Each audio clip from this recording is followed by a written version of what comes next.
And welcome inside episode 57 of Breaking Bats, presented by N4L Media. My name is Justin Ayers, and I'm joined, as always, by the man himself. It is Ryan Ripken.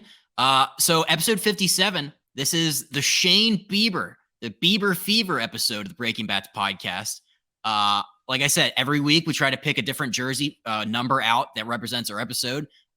I pick Shane Bieber every year in fantasy baseball, so this one holds a special place in my heart. So, Ryan, how are you? And then what do you think about the guy Bieber Fever? I'm doing great.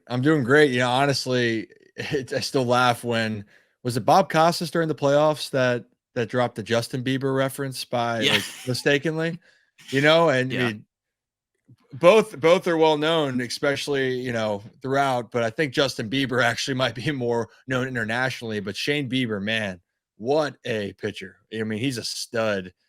And yeah, you're smart to have him on your fantasy team because he brings it. He is a fun pitcher to watch, and has really kind of been that guy for the Guardians over the last few years. Yeah, I went and looked up, but yeah, Bob Costas did mistakenly call him Justin Bieber at one point. So that is, I mean, it's not a bad person to be compared to or like be mistaken for. Could be worse. Yeah, I mean, you're 20. He's top pitcher, top male artist in the music industry, easy to get those mixed up, but it's cool. I just love those fun interactions. But we were talking about before, the only thing I wish with Bieber, I wish we could have seen him on the mound in that final playoff game, in game 5 against the Yanks. Like that would have been electric. But a lot more things were going on there, and his health was a concern. So but what could have been, because Bieber had been, if I remember correctly, like he was already lights out in the playoffs so far that season. Oh yeah.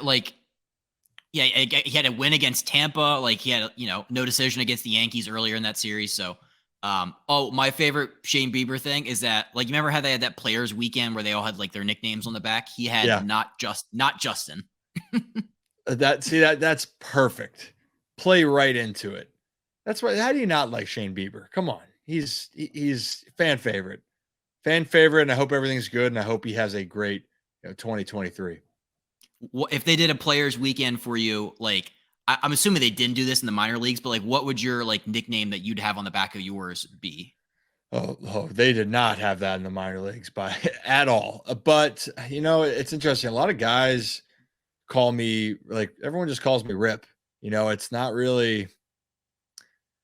In high school, people called me Lanks or called me Lanky or Lanky Rye, which is funny because there's only maybe 15 people in the world that call me that. And then once I got going, Rip became the main nickname. And people call me Fry. Growing up, I got called Fries by close family friends. So I don't know if I would choose any of those. I'd probably just go simple for Rip to avoid any confusion. Why did they call you Fries? I guess I liked fries as a kid, fries for Rise or Risey. Yeah, I know. Was it weird? Maybe was it because I was a cute, adorable kid? Absolutely. The blonde hair, the bowl cut, it just all mixed. If you really want to go take a look at some of the young baby Rye photos and then you can think like Rise liked fries as that little kid. So I think that's where it all came about. But enough about me. Like, what would you have for your nickname if you had it on the back of the jersey? I'm unfortunate that I've never been given a nickname. I don't know. Like, and also my name isn't cool enough to be shortened into anything. Like, like if your name's William, you have 15 nicknames, but it's like your name's Justin. Like you can't shorten that to just or stint. Like there really isn't.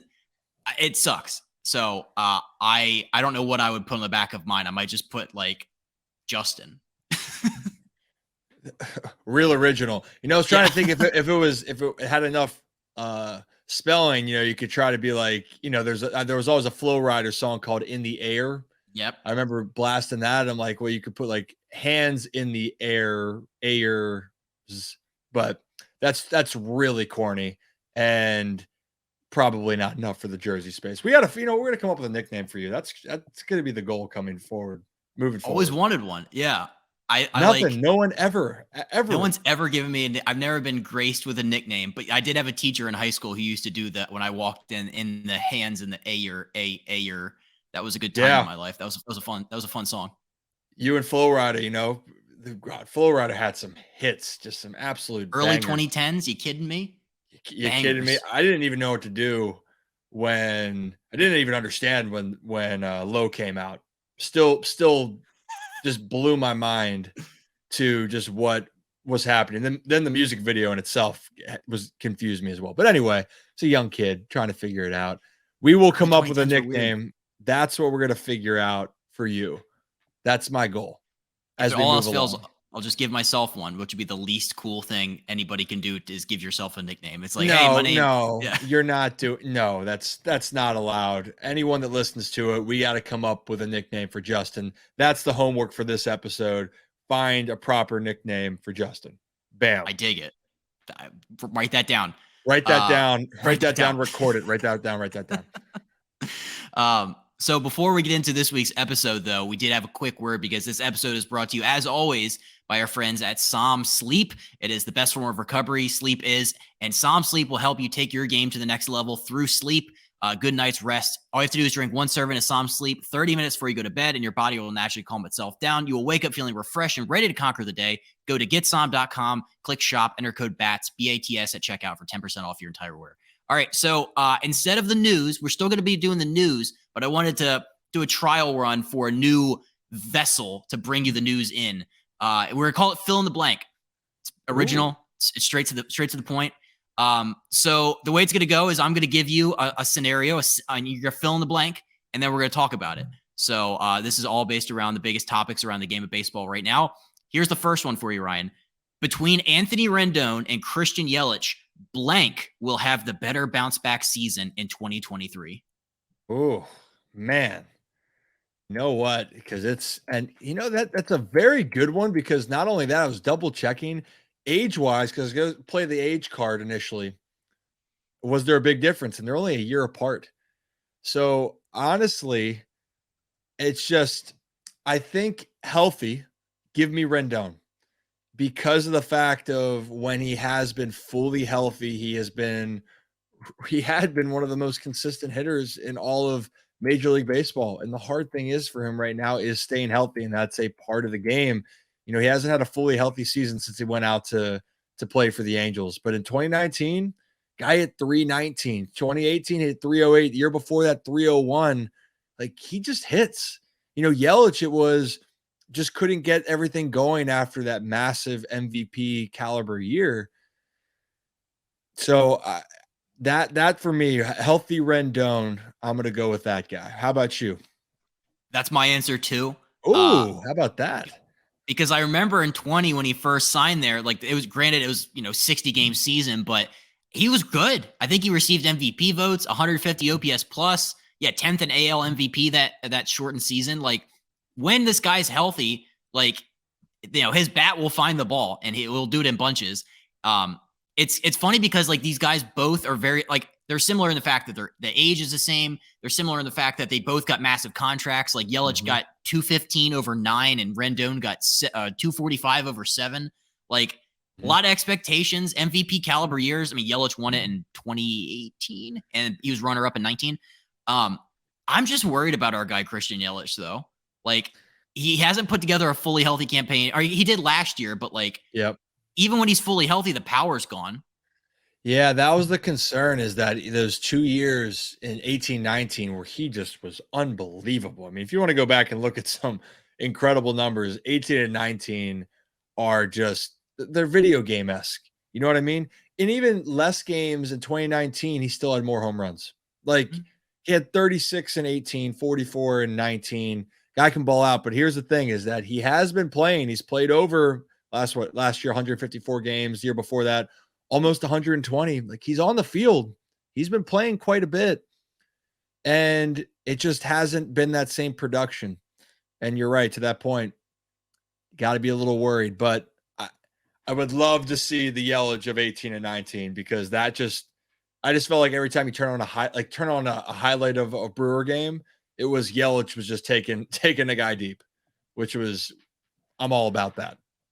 It sucks because like Yelich has just turned into like the character from the game Operation, where like all his body parts are glowing red with like various injuries, like Yeah. fractured kneecap. He was low back stiffness. Like these are just like, and I think there's a couple more in there. I feel like, but like those are like kind of like the bad ones. I feel like if you're gonna be injured and like be coming back from something, it's like JJ Hardy. JJ Hardy's back took all of his power away from him. He went from like 33 home runs, I want to say, one year, to like 9. That's a big difference. So Rendon's is the wrist. So he had tendon surgery on his wrist. That feels like it's fully healthy. Yeah, give me Anthony Rendon. They'll need him out there in Anaheim. You know, a Trout, a Rendon, and Ohtani. It's pretty good. It'd be exciting to see for sure to have all three of those guys healthy. You kidding me? Like that. I mean, people forget. I know the Angels have had issues for a while, but let's see if their three best offensive players can be on the field and see how much of a jolt that lineup can have. Obviously, pitching's got to win games, but Ohtani, Trout, and Rendon all together, that would be a lineup I'd love to watch each and every day. Exactly. Let's stick with not the Anaheim Angels. Are they they're the Los Angeles Angels, right? Yeah. Yeah. Are they the LAA Los Angeles Angels of Anaheim? I think they dropped the of Anaheim part. Oh man. I missed the Anaheim part. Just Anaheim Angels, but that's a separate. Let's keep going. Separate. Yeah, note. I'm personally a California Angels fan myself. Angels in the outfield, I think, was California Angels. See, the old names. They've had like 15 variations. Whatever you want to call them, the Angels. Here's a good one for you. Shohei Ohtani's free agent contract. All indications show he's going to be testing free agency this upcoming offseason. What number will it start with? Oh, man. Well, for the contracts that we've seen, and he'll be 29 as a free agent, I think the minimum's 415. I for what he brings for both sides of the ball, I don't think it's anything below that. 10-year deal, 10-year deal, over $40 million a year. 10. I've seen 10 for 30, maybe. I don't know if we're going to be 5 will be pushing it. Yeah, I think that's too unrealistic. Yeah. We're not there yet, I feel like, as a sport. Like, you know, everything's kind of like gradual, like, you know, like I remember, I think the first $100 million contract was like late 90s, I think. Was that Kevin Brown? Is that your bar trivia answer? That might be the bar trivia answer. Don't fact check me on that. I could be wrong, but I think it was check them right now. I'm gonna fact check. Well, while we're fact checking though, Kevin Brown, 1998. Yeah, see, trust yourself. That you know, if there was another thing that could be the fact check sponsored by, and maybe that'll be a new thing. Might have a fact check sponsored by whoever's listening. Plug one in right there. But to your point, you're right. I don't think baseball's fully there yet to do the 500 million because once that number is hit, it's just going to keep resetting the bar, and we're seeing already this reluctance from just certain teams and owners being willing to pay that amount of money. So time's going to tell, but Ohtani for sure, I think it's fair to say he's going to be going over 400 isn't really an if for me. I think it's a must. I mean, he's making $30 million on a 1-year avoided arbitration like deal, which is the largest for an arbitration eligible player in Major League history. I think I read that he's open to negotiations with the Angels, but he doesn't really want to do it like during like the season, which makes sense. You rarely see guys ever like bust out a big contract in the middle of the year. I think Strasburg did it 1 year. I want to say it was like May. He's like, oh shit, he's coming back for what?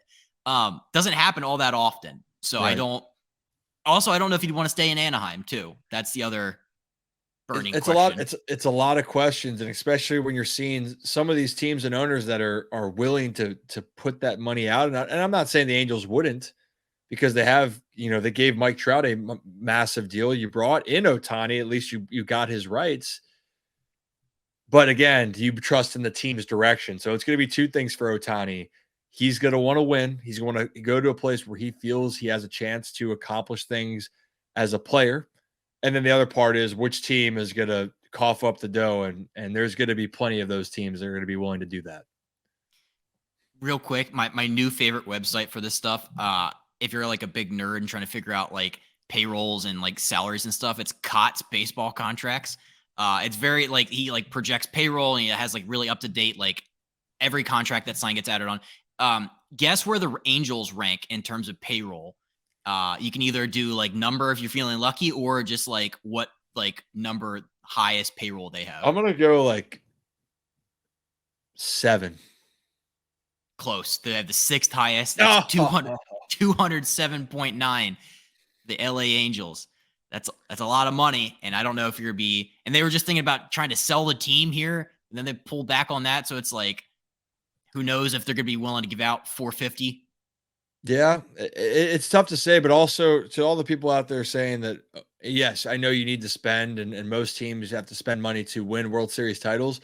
This just goes to show the Angels have been doing this over a period of time right now. It hasn't shown success. So just want to throw that out there. It's not for me not spending money on players. I think players deserve to get paid. They earned it. You need to pay the players. But I also don't want to say that you're jumping down this rabbit hole of just because you spend a ton of money, it's going to lead to success. It's not how it all also works. It helps. It helps a lot, but it doesn't mean it's going to automatically turn you into a World Series champion.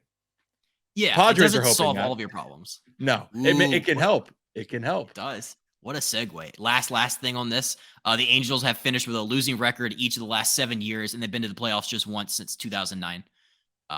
So if you're Ohtani and you're looking at, hey, who do I want to hitch my wagon to as I get older and maybe eventually get a World Series ring? Just throwing that out there. It's LA's tough to win. Speaking of the San Diego Padres, this is what a segue. Like that's top 5 segue. Was it intentional? Was it intentional? Ooh. I can't be that smart, can I? The world may never know. Here's a good one for you. The Padres' chances to keep Manny Machado after the 2023 season can best be described as slim. Slim if they go after Soto. If Soto doesn't sign, then I'd say that money goes to Machado. But I really have a hard time seeing them pay 2 $400+ million contracts. I really do. I think that is going to be hard to come by. And that's the only reason the slim changes to moderately high if Manny Machado, if Juan Soto goes a different direction. And also, here's a kicker. And I played this around recently with 3 Take is we're going to find out where Tatis lies. And I know he's a super talent, but if he comes and has a down year, for instance, or there's more turmoil within the organization, if anything were to happen with Tatis, that would also open up the possibility of Manny staying longer. But just think about that. If you have Tatis, Machado, and Soto all having long extensions, 3 guys that it's going to be over $1 billion, plus you already signed Xander Bogaerts. I know they love to spend, Justin, but if you can do math off the top of your head, a lot of money. That's pushing. Is that pushing almost 1.5 billion? Yeah. And again, it's over the time frame, but you're filling out a roster. You're filling out. I know that some owners can have a lot of money and ain't afraid to spend. 5 players spending 1.5 billion. So that could be a lot of cash. Well, that's I would use the word, I'm going to say hopeful. I think because Manny is San Diego, it's hard to believe he's already been there since, I think it was before 2019. So I got there in 19. He signed 10 for 300. And at the time we're like, oh my God, that's so much money. And then, fast forward today and you're like, it's only 300. It's crazy how fast things change in this game. But yeah, Machado, very adamant.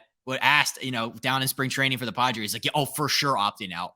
Like, probably even cut the guy who asked the question off to say that. No hesitation. But yeah, before the No. question was finished, are you gonna? Yes, Yes. I am.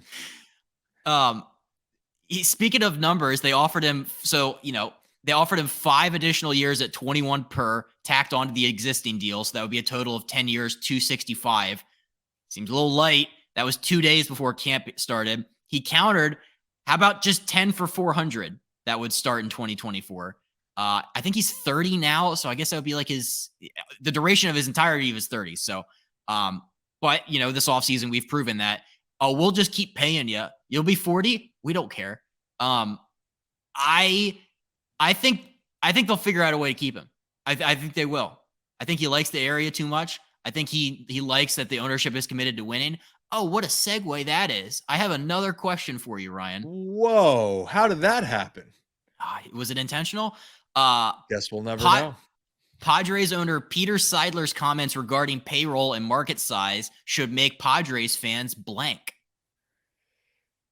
And we'll tell you his comments in a second. Yeah.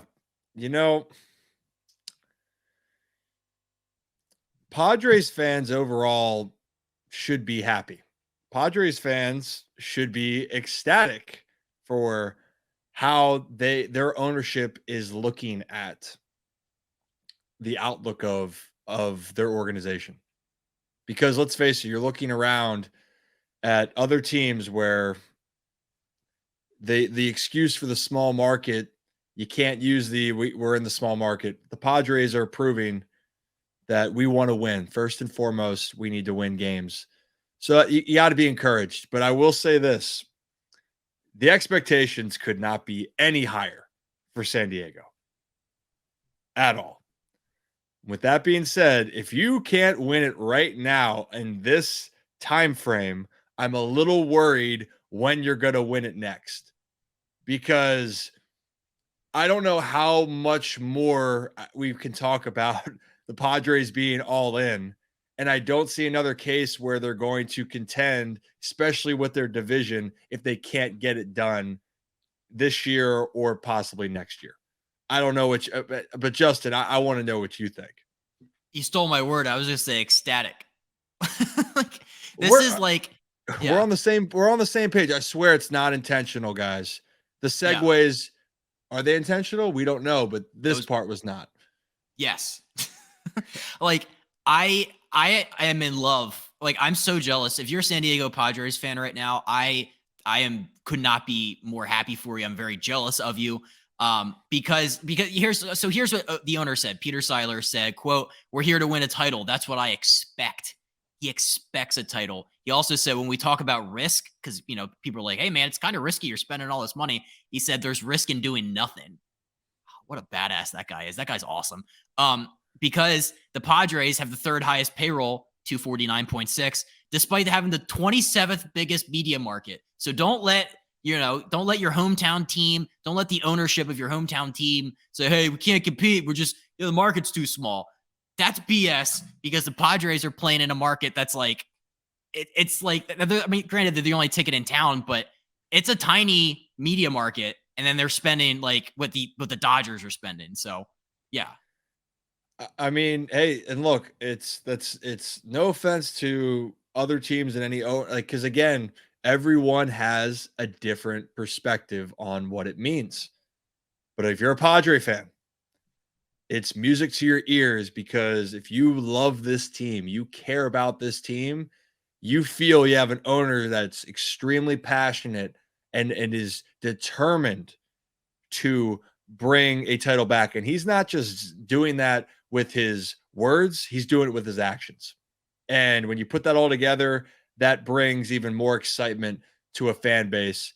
So buckle up to 2023 Padres. This hopefully will be a fun ride for San Diego fans. Last note on them, because I thought this was great. I do want to go to a Padres game at some point. I feel like Petco Park, the atmosphere there is incredible, especially when Soto first got there, seeing the crowd shots.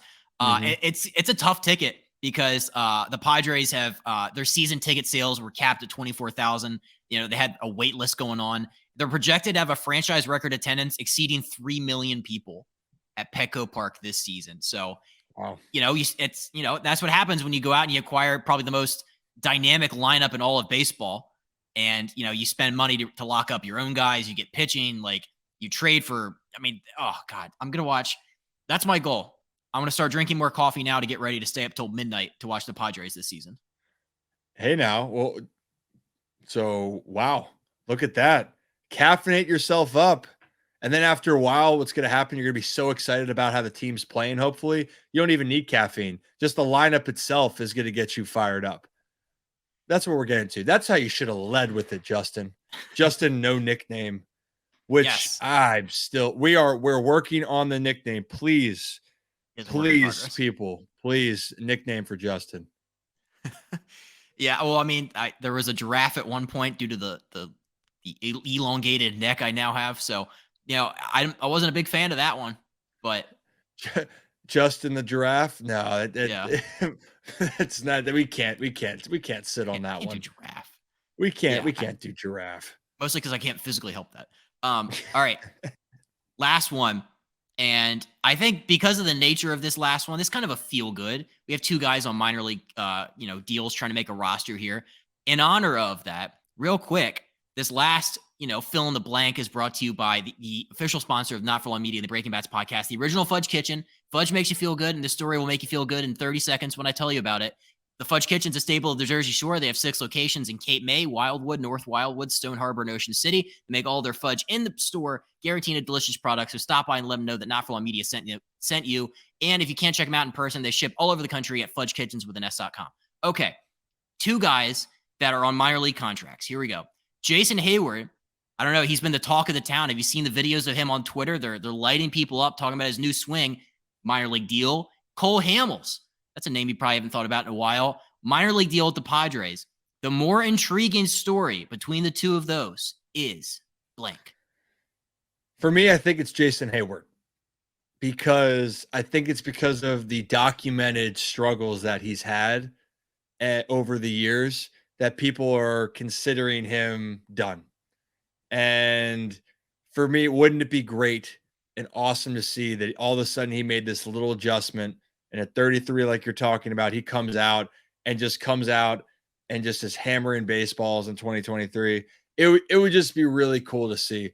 That's no knock to Cole, because to me, he's been one of the most consistent pitchers we've ever seen. And really it just sounds like it's been mainly injuries for him that have really slowed down his chances. And also that happens as you get older.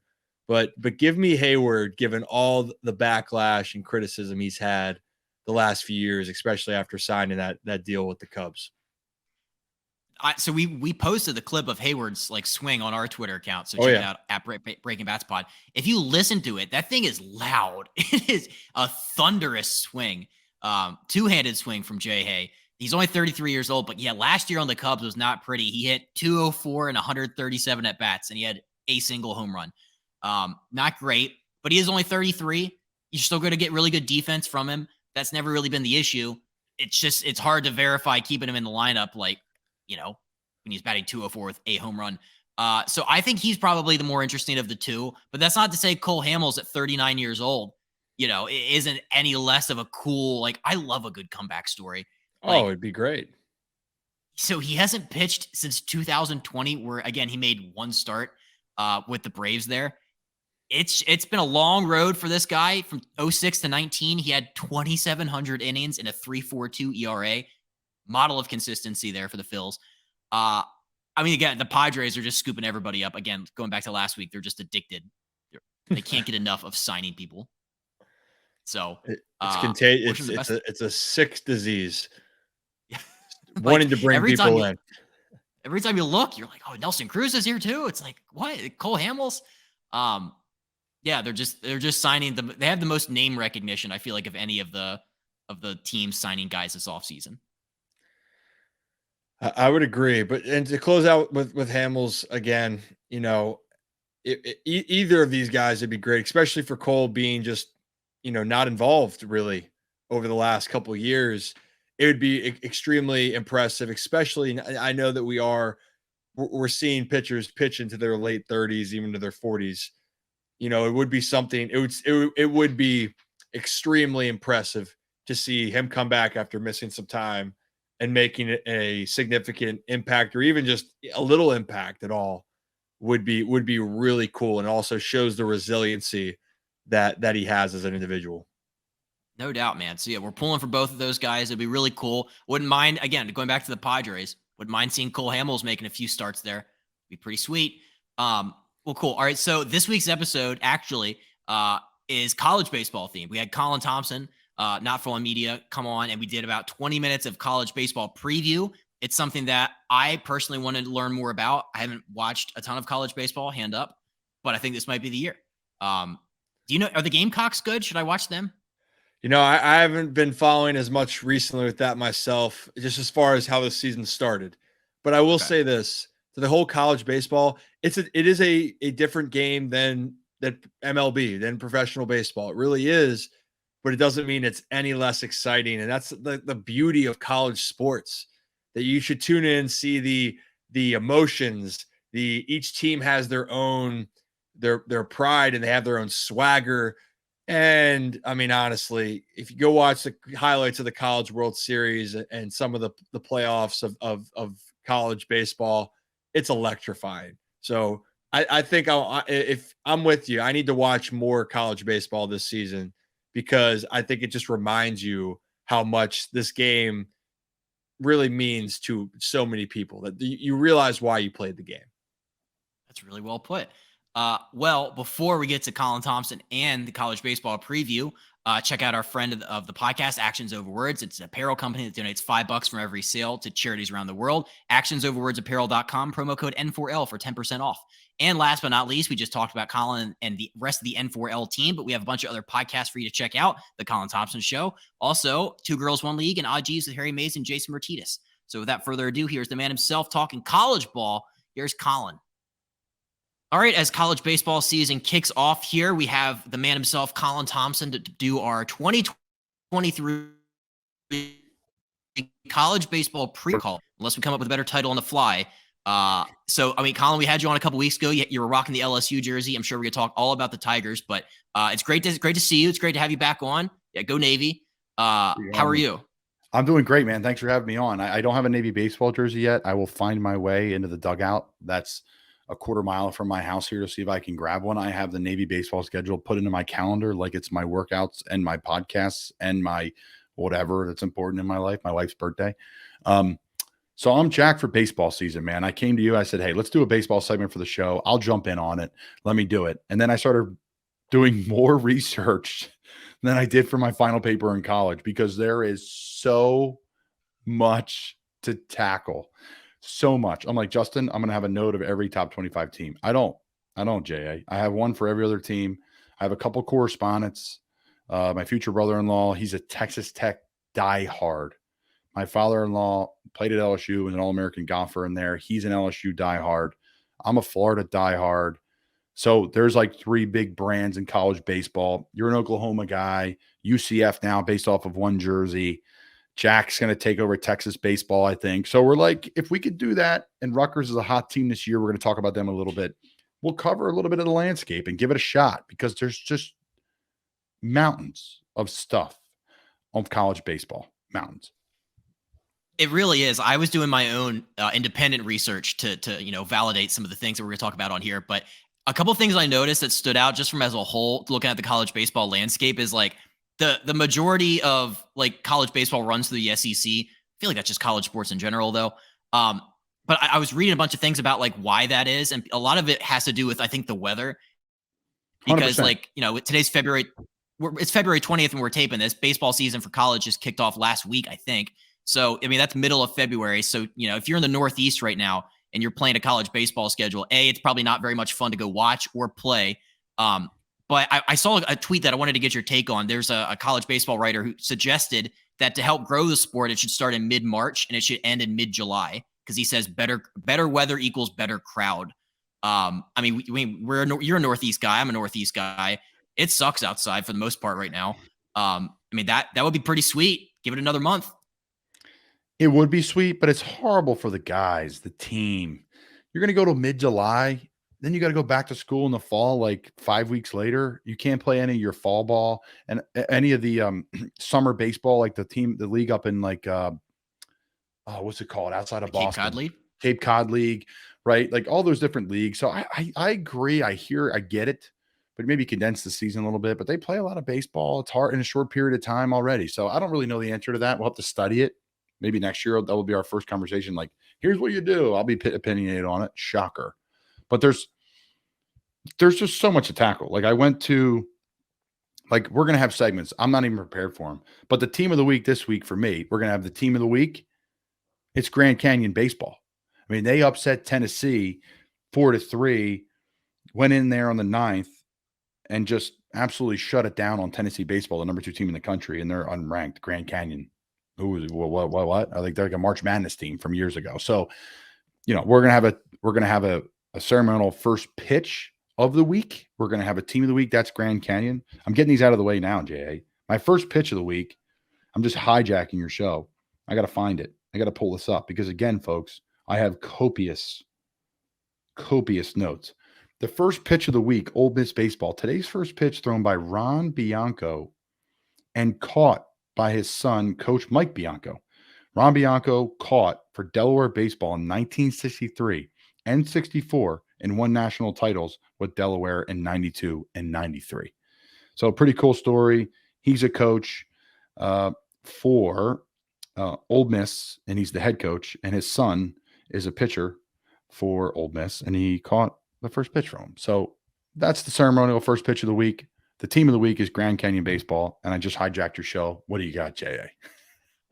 No disrespect to Grand Canyon. I thought that was the online school. I didn't realize that was an actual school. So we learned something new. College baseball preview. You come here, you learn a little bit. You find out colleges that exist in real life and not on the computer. I was looking through a couple other things before we kind of dive deep into your copious, your binders full of notes on these things. But there's like, in terms of the college baseball landscape, in terms of like schools, I feel like are either like there's like basketball schools and football schools, and then there's just some that don't even have a baseball team. Like your alma mater, Temple. Temple doesn't have a baseball team, do they? They got rid of it, and they almost got rid of football too, all in one foul swoop. The athletic department was in a lot of issues, and like they were close to get rid of the football program too. What could have been, but they kept football. Thankfully, they did, and they got rid of like track. They got rid of a lot. But it's interesting, like. There's teams like in the SEC where like that's the spring sport is like LSU baseball, which we're going to talk frequently on the show about. Number 1 team in the country, loaded, stars, players, transfers, you name it. Great coaching. But I mean, that stadium is insanity. When I think LSU baseball, I think of like humid weather, these scrappy players, tough environment, the Tony Satchery seasoning, which is like a Cajun seasoning. They sponsor the whole joint. Like it's different than a normal place, like some bank, MTN, whatever, bank stadium or, Wachovia or First Union. No, it's a Cajun spice seasoning sponsors the baseball team at LSU. So it's unique dynamic stuff for me, JA, like that makes college baseball fun. All the unique names, like the team I was looking at the other day, I think a good follow, honestly, if you want to get into college baseball, obviously it was Breaking Bats, but realistically, it's just NCAA baseball. They got great stuff. How about the Long Beach Dirtbags? Yep. Up for the name of the week for a team. So we're going to go name of the week. We're just building segments on the show live. Team name of the week, ceremonial first pitch of the week. I'm drawing a blank. And the team of the week. So the Dirtbags, I'm going to give them a follow on Twitter. I mean, again, we're just figuring this thing out as they go. And hashtag ScoBags. So that's a great hashtag. It's great. So that's, I think, what makes it fun, though, Jay, is like baseball. It's almost like there's so much to consume. It's like world soccer, right? It's like just pick a team, stick it out, and grind it out with that team and just see where it goes. It'll be a fun journey, probably. That's always been the marketability of like college baseball, I feel like, is for people, it's hard enough to get people to watch like MLB baseball, and it's even harder to watch a school that you didn't attend. But I think some of the draw for college is like, they have guys that become like, bigger than life almost, like Tommy Tanks, who was at NC State, who's now at LSU. Like, there's guys that go viral who like it's just like a fun atmosphere and a fun product to watch. And I think that's how ultimately the sports are going to grow, is like you have guys that like you'll tune in and watch even though you have no affiliation. And to be quite frank, some people that have joined your show, like Johnny Magliozzi, former, MLB minor league pitcher who's a scout for the Mets now. Like, Johnny was one of the reasons why I went to games. He was a personality. He's this kid from Boston playing in Florida with this edge and like starting fights and like yelling at the batters. And like, I'm like, this is great. Like, this kid does not belong down here, but he belongs and fits perfectly. Like, he should be playing for like BU in the snow, but he's down here and loving the palm trees and hanging with me at, happy hour after. So, I think like I loved it as a football guy. It's the spring, it's spring ball. Let's walk over on Sunday, eat some popcorn and a glizzy, and watch the game on a beautiful day in Gainesville. And now, we're going to get into Gator baseball in a little bit, but it was like a cultural thing. It was a community thing. You'd see the same people in the same seats. So, that's the coolest part about it. You mentioned the weather, like Penn State, you may not have that, even though it's a great community there. It's baseball's not as big, but down south, because of the weather, year round, they're playing baseball. Like, I know some kids that are young stars, going to be young D1 stars in North Carolina. They're playing in like Christmas tournaments. It's like basketball up here. Everybody plays it. They may not all be good, but everyone's solid and can shoot a jumper, so yeah, I mean, there's lots to get into, man. I'm jacked. But I love the college stadiums too. How unique they are and where they fit into campus. You can see kind of where they're valued, how they're valued, match with the softball stadium. Are they over here? Are they off campus somewhere? Like, I love the nucleus of like stadiums on a campus. That's always fun for me. Like, are they scattered? Are they in one area? I enjoy that. I have a note about that whenever we talk about Maryland, talking about stadium layouts. So let's get into it though. I mean, Colin's notebook, it's expansive. I mean, we got to start with the best team in the country, the LSU Tigers, right? I mean, that feels like a logical place to start. Absolutely. LSU Tigers, best team in the country. Shout out to Fred Dupree. Thanks for helping me with all the notes with this. And really, The Athletic pulled a lot from The Athletic, guys. If you want some good college baseball stuff, they have some really good stuff. They polled like, what they poll? Probably like 8 to 10 coaches in college baseball and asked them all the same questions. So it was really cool. So LSU last season, they finished with, losing in the regional round. They didn't make it to Omaha. They beat a good Kennesaw State team last year before losing 2 out of 3 to Southern Miss, who was one of the top seeds in the region. Had a stud pitcher transfer out of there. I forget where. He's somewhere in my notes here. But SEC tournament, they beat Kentucky, lost to Tennessee, and then Kentucky knocked them out. So again, that's a disappointing season. There's expectations there to win the SEC. Jay Johnson, the head coach, he was at Nevada, back in 2015, won a championship, then goes to Arizona in the Pac-12. He wins a championship, in 21. And then, boom, here he is now, like the guy who kind of worked his way up. And LSU baseball has been moderately down over the last couple of years. They used to be really good. Florida was always good at the top. Florida's been down, but not out. They have great players. This is a prestigious place. 6 College World Series championships since 1991, 12 SEC championships since 88. And the best player, Dylan Cruz, top player in college baseball. People compare him to Bregman with more power. Some people are shocked he didn't turn pro out of high school. Really well this summer with Team USA. A lot of people were right. I was reading a lot of articles about how well he looked and how just different he looked. And then Tommy Tank from NC State. Tommy White. I mean, guy's a stud too. They have stud pitchers. Transfer in from I think it was Stanford pitcher. They have some guys that are coming in and transferring in. And then another note on all of college baseball, how college baseball is different is due to COVID, there's some more developed players. There's some older players in college baseball. You saw it in college football this year. You saw it in college basketball this year. Like every other story is like where the kid transferred from and how many years of eligibility he has left. So I think that is a unique part of college baseball this year to keep an eye on. What do you got on LSU, Jay? Anything I missed? No, I mean, I just like Dylan Cruz, obviously like the best team in the country, the best player in the country is Dylan Cruz. Like people are calling him like the most obvious number 1 pick since Bryce Harper. There's a guy on NC State, or not on NC State, obviously that was Tommy Tanks, but there's a guy on LSU that I really like. His name's Paul, I don't know, is it Skeens or Skiness? I don't know how to pronounce it right, but he's the only D1 player to reach double-digit figures and wins and home runs last year. So he's a two-way guy, but he throws like 100 miles an hour, but he hits like double-digit home runs. He's probably going to get drafted. Yeah. Like everything you read about LSU is like, this guy is the real deal, but he'll probably get drafted as a pitcher. But that's kind of cool having like a two-way guy. That's like, obviously Ohtani has kind of paved the way for that being mainstream, but I wouldn't mind our guy, Paul, insert the correct pronunciation of his last name here to do the same thing. Wow. It's good knowledge out of you, Jay. And then, that's going to be, that's a nugget to watch. I'm going to become an LSU baseball fan because we just gave you 8 reasons.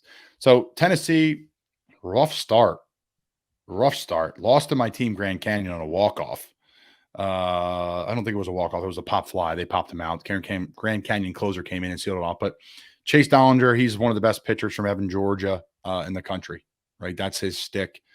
They lost 2 out of 3 in the Desert Invitational, but that's a team that's really good, really loaded. I'm not a Tennessee fan as being a Gator, but a team that's poised to make some noise. Ole Miss, Jacob Gonzalez, keep an eye on him. He's one of their infielders that runs around and makes tons of plays. Just kind of giving you guys a tidbit for something to watch. And I think the story of college baseball will unravel and we'll find more to just hone in on. But for now, we're just kind of doing an overview of everything. And really, it's SEC dominated. LSU, Tennessee, Ole Miss. Stanford's the only team in the top 5 that's, not in the SEC. Ole Miss and Gonzalez, Texas A&M, Jack Moss. He's an elite hitter from what I'm reading. Then you kick it down to Florida at 7. I'm a huge Florida baseball fan. When I was at Florida, like I told earlier, we'd go to a lot of games, and I loved where their stadium was. It was right near our stadium. Well, Florida football's facilities, believe it or not, really weren't that strong. We shared a weight room with every other sport other than basketball, which is very rare for college athletics, but was good, and I thought it made our athletics very tight. I met my wife like in the weight room. A lot of people have met their significant others in the weight room, right? So like it was unique culture down there. Well, I knew a bunch of the baseball guys. I'd see them in the morning down there. So in the weight room. So I got to know a lot of people that way. And that's how I got into college baseball, was those relationships. So what they did was they put the stadium next to the lacrosse facility and softball where their Orange Grove used to be. A beautiful field. They leveled it and put a really beautiful baseball stadium there. So I'm a huge, Coach Sullivan there, what they've done over years. He's a UNC guy, but, Florida dominant pitching with some transfers. But can they get consistent hitting? Because, man, the couple of years there when Pete Alonso was there and they had some freaking guys that could rake it in. And that's what they were known for. It's a friendly home run park. It's a great place. I believe they have a beer garden there, Jay. It's nice work. And I think at one point we're going to have a stadium in the week too and talk about different stadiums in college baseball because there's so many good ones. So we'll touch on those. And I'm going to be down at Navy down here. There's a bunch in our area here too where we're at. So Florida, a team to watch this year as well. Really interesting to see how they're going to pan out. I got a buddy there that's really close to the program, kind of giving me information there. Can't disclose his name though. Cannot. Vanderbilt, Enrique Bradfield Jr. Dude can fly. People are calling him Kenny Lofton. Kenny Lofton. Guy can fly. And the turf field there. Fun fact, home field, turf field in Vanderbilt in Nashville there. So he's flying on the turf. Moving down to North Carolina, Vance Honeycutt, superstar in the making for UNC. So should be interesting to see what they got going on there. That's like another school like a Florida and a Penn State and a Stanford. Like they're just kind of good at everything. UNC, always good. TCU, Braden Taylor, the big lefty. I got to watch and check out on their team. Just bumping through different teams. Down to Miami, a team that was like hot, really good, supposed to be awesome.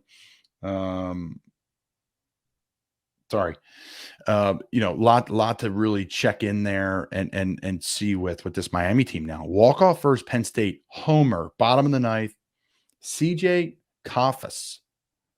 First pitch in the bottom of the ninth, knocked it out that he received. Offensive MVP of the team last year. So a team to keep an eye on down south, Miami. Penn State travels down there, couldn't handle the heat, JA. So interesting stuff there out of the ACC. Texas Tech. Okay, shout out to Steve, my brother-in-law. This guy's diehard. I'm going to read his notes verbatim. Super young, super athletic, probably not going to hit as many homers as years past, but going to like, excuse me, but they're going to run like the wind. Going to be solid defensively too. Hudson White and Owen Washburn are two of the three returners in the lineup. I assume they'll be the two best players. Gavin Cash and Kevin Basel are probably the two who are going to hit home runs and drive in runs. Gage Harrelson is a freshman who's going to slap it around and steal a bunch of bases. We'll have a shot at Omaha. We'll see what happens. Thinks we'll be a top 15 team. Tadlock, the coach there, is a great guy. Won a conference 3 times and has been to College World Series 4 times since 2012. So unbelievable work out of Steve. Sent him a text. I thought I was going to get a little blurb back. Shout out to Fred Dupree from LSU. I got a blurb back from him. I got a whole dissertation from Steve. So thank you, Steve. We appreciate you here, Breaking Bats and N4L Media. So yeah, lots to unpack there from Tech, a team that I'm going to be highlighting and watching this year. And then kind of the unranked teams that we're going to get into. Maryland's one. We're going to get into in a second. I'm going to have J.A. talk about that. Rutgers, obviously Brian O'Grady, part of the show. You know, a team people are saying should have made the College World Series last year. Ryan Laska, people are saying he's an elite player for Rutgers. So that's impressive to me that a team, you know, in that area is that good of a baseball program. They've had a lot of players in the league, right? You've had someone on the show. You have one that hosts the show. You have, you know, people are saying should have made the College World Series. And then obviously for me, Grand Canyon, of course, team of the week. They got to be an unranked team to watch. So Maryland baseball, I had plans to go to a game this year. Jay, I'll let you know when we go with me and NASA George. We're going to check out one of those Tuesday night 7:00'ers. That's the other thing about college baseball too. Yeah, Tuesday night on to 7:00. Yeah, swing over. The game's free. You know, get a beer and a dog and kind of hang out, and parking's nothing. And, you know, it's like a good alternative. Bring your kids. It's I like it for that way. I really do. It's one of those things where it's like, if it's like later in the season when the weather is nice, but I don't know if I'd be sitting out because, like, you know, February, it's 45 out there. But I just wanted to clean up my notebook. So when I was going through, I was looking at, like, if you like pitching, you got to watch Tennessee baseball because they have 2 of the top 5 best starting pitchers in the country. Your guy Chase Dollander, and then is it Chase and Chase? Is it Chase Burns and Chase Dollinger? It's a lot of Gen Z names. It's everybody's named Chase now. Because Chase Utley. Apparently.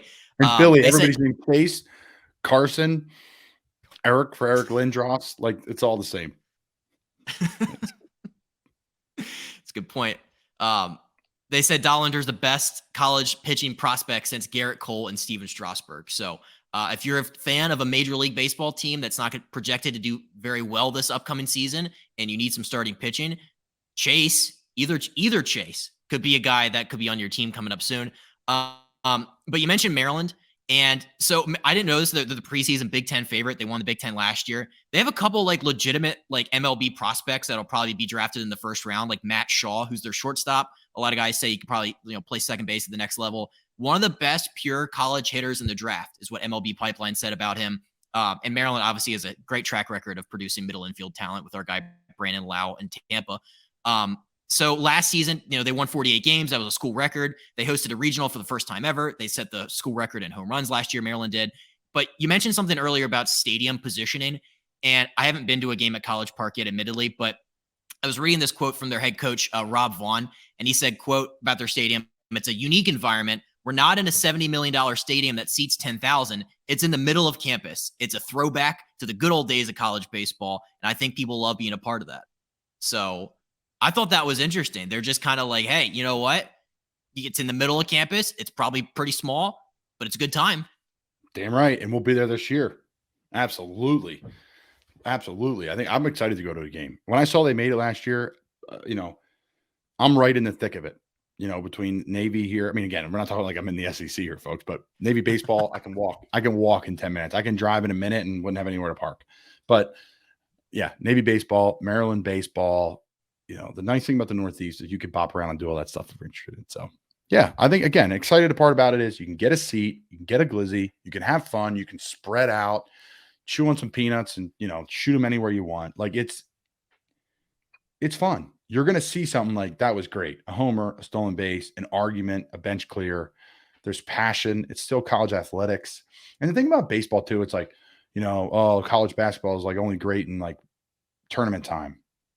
And there's some sort of debate there, right? Because it's like, but here it's like, no, you're going to a baseball game. Like baseball is baseball. You can't really like It's not like the NBA where it's like you take off a pitch or you take off, fielding a ball and like because you have 82 games. It's like, yeah, we play a lot of games, but you got to play every play the same. I know it's obvious, but I think some sports you can just football you can't, but preferably the NBA. It's like, it's not always the same product. So I think with college baseball, you're going to get a great product. You get kids that are hungry, kids that can make it. Anybody can go to the majors and get drafted at any different school. So, yeah, man, it's going to be fun. I'm excited. Sorry we were all over the place today, folks, but I think you get the vibe that there's a lot of action here. Tons. There's so much to follow. There's so many teams. There's so many storylines. I like to look at it. I think my thing this year is going to be like, I'm going to try to focus in on the guys that I'm projected to go high in the draft. Because if you don't have like, I didn't graduate from a D1 school, so I don't really have like a set baseball. I guess Maryland, would be mine, or maybe Oklahoma, or I don't know. There's a lot of things up in the air for me right now in terms of fandom. But like I said, like I'm going to watch Tennessee baseball because I'm going to see like the best pitchers in the country. I'm going to watch LSU to see the best hitters in the country. Like, and it's a Tuesday night. There's things that you can watch. Yeah, no doubt, Jay. And it's a Tuesday night. You're like, what am I watching? Okay, ESPN3. What do we got? It's LSU's playing like some team from middle of nowhere in Louisiana. Arkansas. They're going to beat it. Yeah, but that's like usually they play them on the weekend. But it's usually during the week. You have like Florida Gulf Coast versus Florida. I'm like, I'm going to watch this. So enjoy, guys. It's going to be a great season. I'm excited for it. Gives me something to watch. It does. I was just thinking about the middle of the week. I need something to watch at night. So Premier ESPN League, Plus, Premier League, XFL, college baseball through Breaking Bats, baby. best. Stamp it. Well, this has been great, man. We're gonna have to get you back on a semi-regular basis. College baseball correspondent, maybe. I don't know if we can add that to your title of. I'll put that in my bio. Bi-week. I think bi-weekly is good, Jay. We haven't even talked about that yet. We'll do a meeting around the show. Bi-weekly? Sounds good to me. I think there's a market for it. Yeah, we'll grow the game. It'll be a tighter segment than this for sure. We'll have different. Not that we care, but we'll have the 4 things and then the top teams and boom.